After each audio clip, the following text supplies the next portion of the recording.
কে আসছে? তুমি পড়তে আসছো? তুমি পড়বে? হ্যাঁ, চলো। দিদিটা নেই। এস,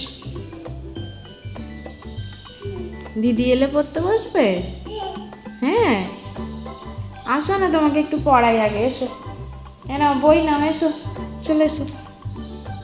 একটু একটু টুকি করে দাও তো। হে, কোথায় গেল?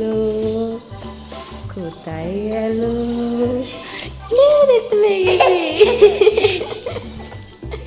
দেখতে পেয়ে গেছি, আমি পুচকুকে দেখতে পেয়ে গেছি। না, ওপরে যেতে নেই, ওখানে ওখানে বসবে। আরে হামি দিয়ে দাও। Cute cute.